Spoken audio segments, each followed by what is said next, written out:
I'm so pleased to be able to show you sigma notation. If you were going to see some really fancy math on a blackboard, like in the background of a movie, like this might well be what you'd see. Let's start with a sum. Sigma notation is a shorthand way of writing out a sum. It starts with this letter sigma. It's a Greek letter. And after the sigma, you have an expression for each term that you're going to be adding together. And then you have a variable that tells you sort of what your term number is, but it doesn't have to be your term number. Well, let me just show you some examples, and I think this will make sense. So I say I want I to start out being 1, and it's going to go up by 1 with every term, and I want to end with 12, and I'm going to be adding up I. So this is a shorthand way of doing this. If you're a programmer and you know about for loops, this is pretty much exactly a for loop. If you're not a programmer, don't worry about it. So let's make some adjustments. So what if I wanted to start with 3 and end with 15? So in that case, I'd start I at 3 and end it at 15. So it's like this is the starting value of I, this is the ending value of I, and this is what we're adding up. So far, I'm just adding up I, which is why I starts at 3, and you see a 3 here, and then a 4, and then all the way up to the ending value. What would it look like if I did this? I equals 3 to 15, but I was going to do I squared plus 2, like this. So again, this is the expression for each term in the sum that you're trying to add up. So here I starts at 3, so if I plug in 3, I'll get 3 squared plus 2. So here I'll have 3 squared plus 2. And then after 3 comes 4, so when I is 4, I'll have 4 squared plus 2. And then I'll have 5 squared plus 2, and so on.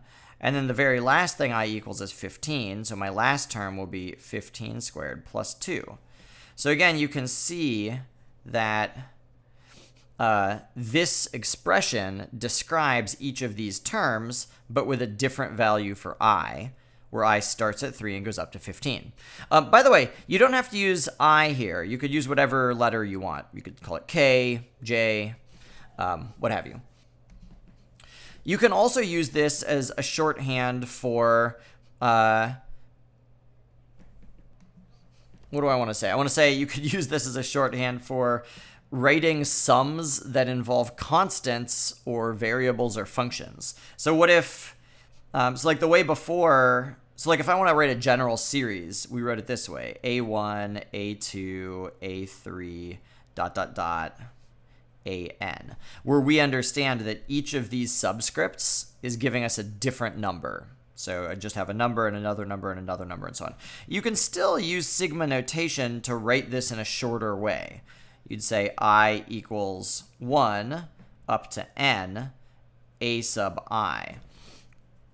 And if you imagine sort of going in the reverse direction, if I was going to rewrite this, I'd say, okay, every single term is going to be a with a number as a subscript.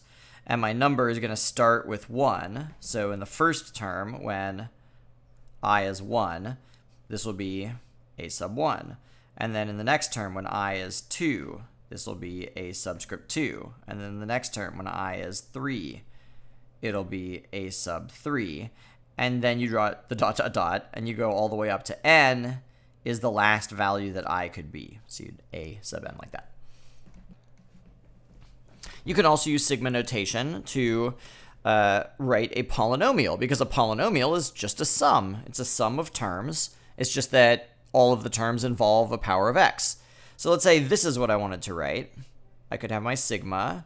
Let's use k.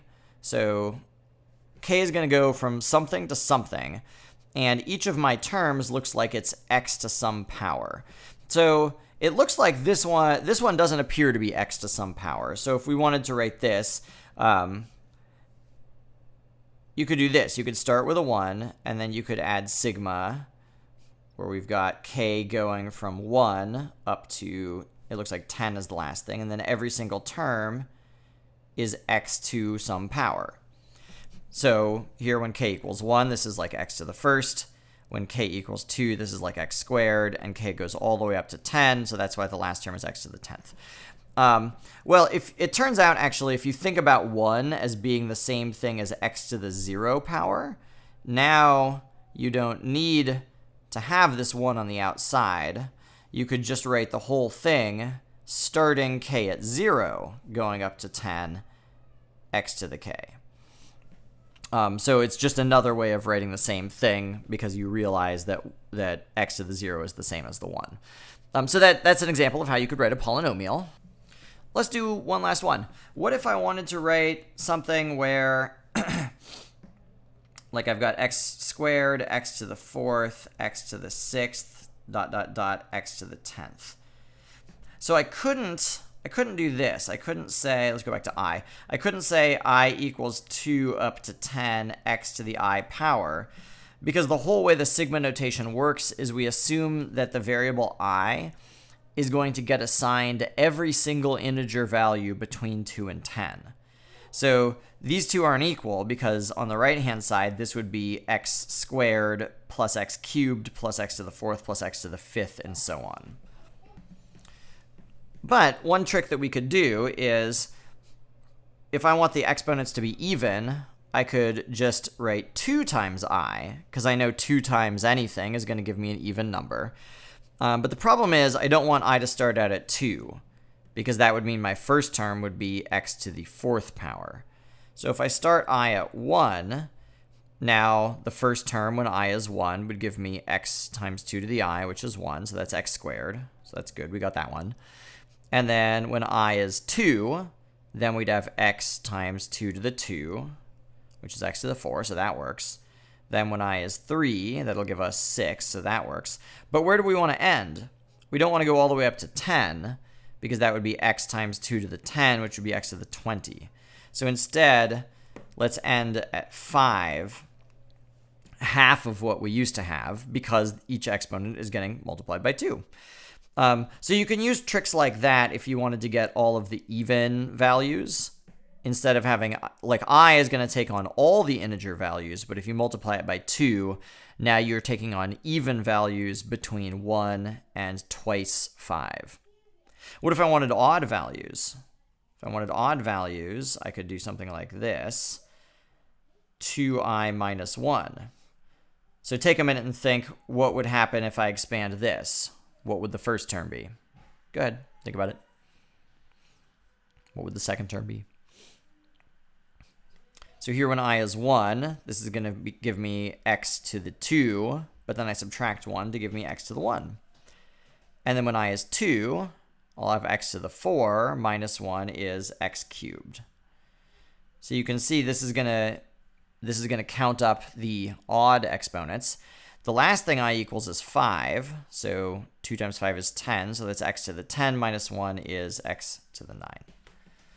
I hope that this was helpful. You see this stuff all the time, just all the time. So useful. Oh, bonus. I totally forgot. You pretty much can't read a paper about machine learning or computer science these days without seeing sigma notation. It's used in a slightly different way. It still means a sum of things. But let's say you have a whole lot of data. Like, let's say you have sensor data from your phone telling you how fast you're accelerating in different directions or something. Very often your data is like a list of numbers, so 5, 2, 7, 8, 13. But it's normal to name your data using subscripts. So let's call this like x1, and this is x2, and this is x3, and so on. How would I describe, and then your data usually have, thousands, hundreds of thousands, millions of pieces of data. So let's say I have n pieces of data. How would I describe the average of all of those numbers? Like in words, you'd say add them all up and divide by how many. If I was going to actually write it out as an equation here, it seems kind of ugly. 2, 7, all the way up to x sub n divided by n. Or maybe instead of actually writing the numbers, maybe I should be writing x1, x2, etc. So it's like take each of the x values, add them all together, divide by how many. The usual way of writing this, like in a paper, would be using a summation notation. And instead of saying divide by n, you say multiply by 1 over n, because of course this is the same thing as if I multiplied by 1 over n. And then you're adding up all of the x subscript i's. Very often, this is how you might see it in a paper. They just leave out. It's sort of obvious that I is supposed to be your sigma variable here. Sometimes you might see it written like this, just to remind you that I is your variable, but it doesn't tell you what it goes between because we're just assuming from context that you're visiting every single piece of data, starting with the first one, ending with the last one. You might see this sometimes. Well, you might just see this with n at the top saying I is going to visit all n things. You might see this. This would be the actual full proper way to write it. But a lot of people don't write it the full proper way. Okay, cool. Bonus round over.